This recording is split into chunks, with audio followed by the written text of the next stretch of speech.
Yo, what is going on, you guys? TL13 here from Magic Nation, bringing you guys the magic with another Call of Duty World War II video. Now, you probably clicked this video because of the title or because of the thumbnail for a good reason. You guys want to level up in Call of Duty World War II. So right here, I'm going to show you guys some gameplay, put it on. You guys can learn a few things from how I play, from what I do, but I'm also going to tell you guys a lot about how I play World War II, how I grinded through the levels. So I want to start off by telling you guys my current level and everything. So right now, I am Master Prestige, rank 66. I have 11 days and 12 hours playing time in this game. It is currently February 16th, so the game has been out for nearly 3 months, and I'm Prestige Master. And what I want to tell you guys is it's not that hard to hit Prestige Master in this time. It's really not. I'm rank 8,500 in the world in total score right now, which means there's probably about 10,000 people on Xbox that are Prestige Master, and probably at least the same number on PlayStation.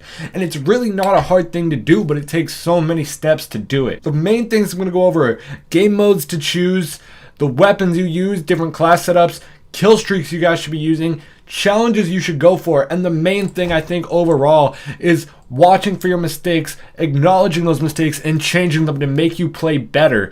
Another thing I'm going to briefly touch on is watching other people play. Myself, I watch pros play all the time. I watch MLG tournaments. I love them personally. First thing to go over though, I want to talk about game modes. And this is somewhere where there's so much controversy around. So there's score per minute and there's XP. Score per minute pretty much goes into your XP directly. So if you're getting higher score per minute, odds are you're getting more XP every single minute you're playing. So the game modes people choose to play a lot are Gridiron because of the spawns. They all spawn in one general area and you can kind of spawn trap people. I'm not 100% sure what score per minute you get, but you have to have a specific skill set to do this. You have to be able to kill people on spawns. You have to be able to win 2 versus 1 gunfights a lot. So it's very specific. If you're just trying to level up as quick as possible because you're not that great or you don't have the time to play a lot, I don't quite recommend it. TDM is also another big one, team deathmatch or hardcore team deathmatch, because it is fast-paced and hardcore, or regular team deathmatch because people there just are naturally not as good of players most of the time. Like a lot of people, if you're just jumping in on Call of Duty for the first time or you're relatively new, like myself, when I started playing World War II, you just jump on team deathmatch. You don't want to get intertwined with all these different game modes that have different objectives. You just want to kill people, just want to avoid being killed. Team deathmatch is great simply because there's no objective and a lot of people will just jump in that aren't really very great at the game. Don't get me wrong, a lot of good players play too. Like if you're doing this method and you're a good player, then you're one of the good people on team deathmatch. Sometimes I run into really good players. I run into sweats on team deathmatch on occasion, but it is a lot less than these other game modes I'm going to go over. So one is kind of vague, which is just hardcore. Like I mentioned, hardcore team deathmatch. The reason people like hardcore is because it is so much quicker to get kills. It's pretty much 1 or 2 shots depending on your gun, whereas normal game modes, it can be upwards of 4 and 5 bullets depending on your gun.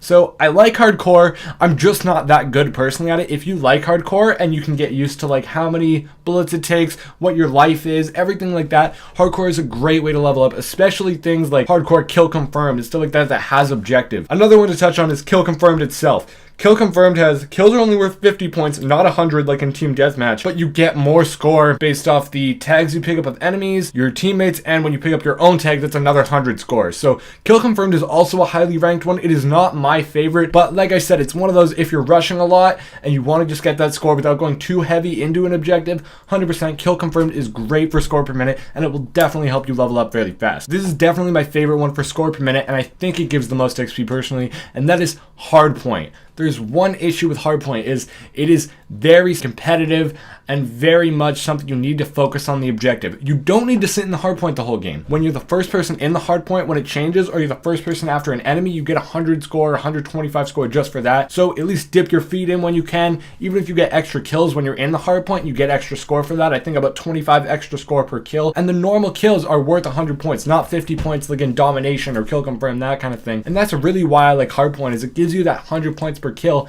as well as other objective things. So the other thing, the next thing, the weapons you use. Now, everyone is different when it comes to weapons, but if you watch pros play like I do, you see PPSH, FG42.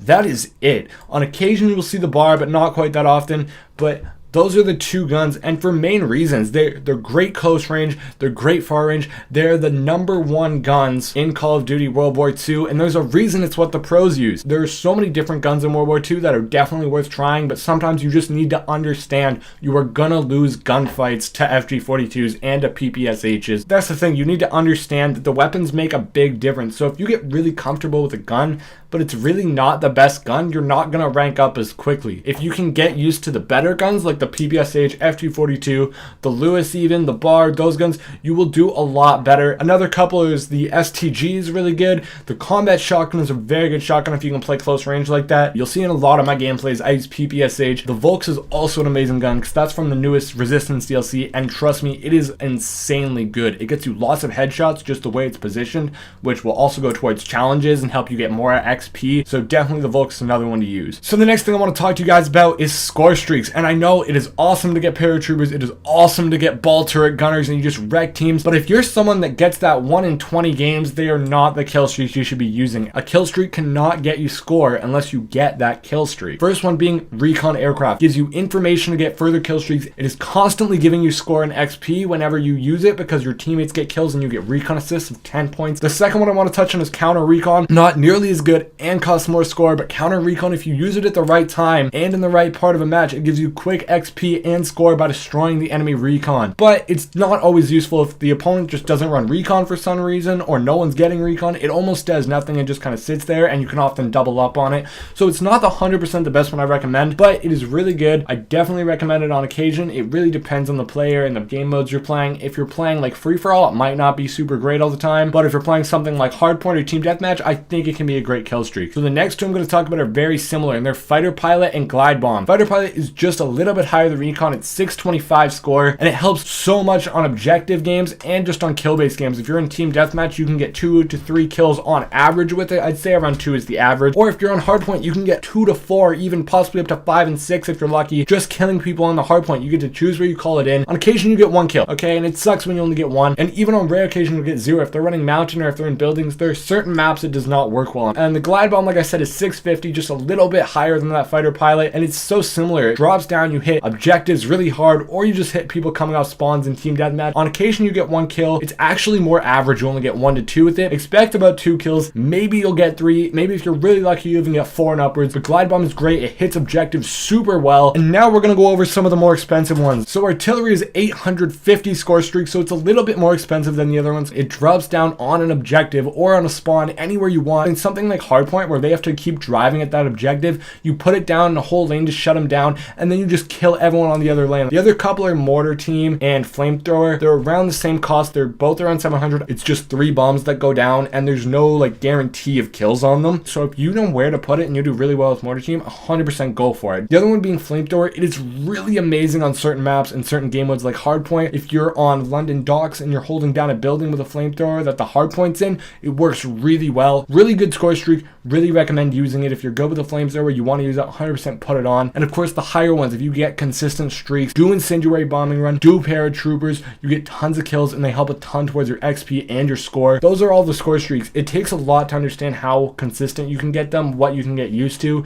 If you can't even get them that high, just throw on care package or something and just go for the lower ones and hopefully get the bigger ones. Because like I said, your score streaks get tons of score and XP, but they can't get you that unless you can earn them. The next thing I want to talk to you guys about is challenges. Challenges are very underrated and overlooked. You get challenges for different weapons, different divisions, different score streaks, different game modes. Challenges are everywhere in the game and people just always get them casually. But if you specifically go for them, you will get the extra XP from each one. You want to go for other different weapons, earn the attachments on each weapon, prestige the weapons so you can earn them again and get all the different camo challenges. Like going for gold on one weapon gives you so much XP overall, like 100% worth it just to change it up, to get used to all these different guns, to get the challenges. The camo ones, the gun attachments, those are the best ones to do. If you rank up divisions, that's a great thing to do as well if you can use a bunch of different ones. So if you can get used to going for different challenges with different guns and game modes, definitely do it. It'll help a lot. Now, the most important thing that I mentioned in the beginning is learning from your mistakes. You make mistakes all the time, constantly. Every single game you can find 1 to 5 mistakes you made. No one is perfect. I make mistakes every single game. This game is so much about patience and timing. So you really need to understand that you're making mistakes every game and you just need to sit back back and reflect. Maybe in the pregame lobby, maybe a second later, think, why did I die there when I was in a good position? Why didn't I get the double or triple kill? Think of your mistakes, find them, watch commentaries, watch MLG play, like I really love to do. You find all these new spots and you think, if I did that, I wouldn't have died, I wouldn't have lost my streak, I would have got another 1,000 score if that didn't happen. Mistakes are such a big part of the game, and we just think, oh, I'm so stupid, and you can't just say, oh, they got lucky, because yeah, sometimes they do. Sometimes you have no control over it, you just lose a gunfight badly and it's not your fault. But a lot of the times people make mistakes, you make them, I make them, we're all human, right? So learn from your mistakes and get better from them. Accept them. Don't just deny them or say it's luck. Just accept that you made a mistake and try to fix it next time. If you fix it next time, you are going to do so much better on XP. And that is the main reason I think people don't get better, is they don't try to figure out what they did wrong. And you need to know. Learn from your mistakes, guys. It is so important and so overlooked. That is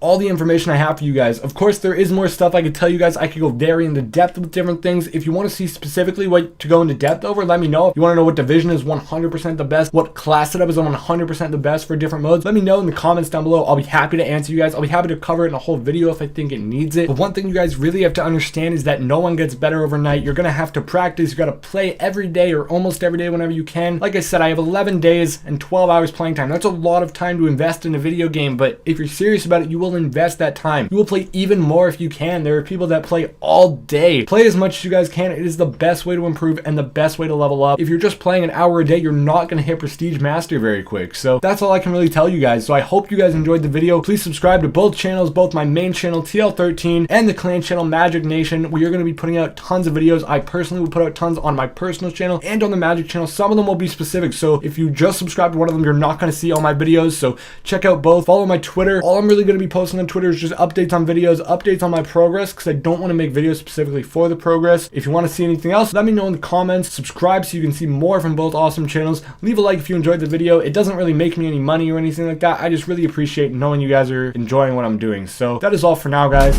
Peace out.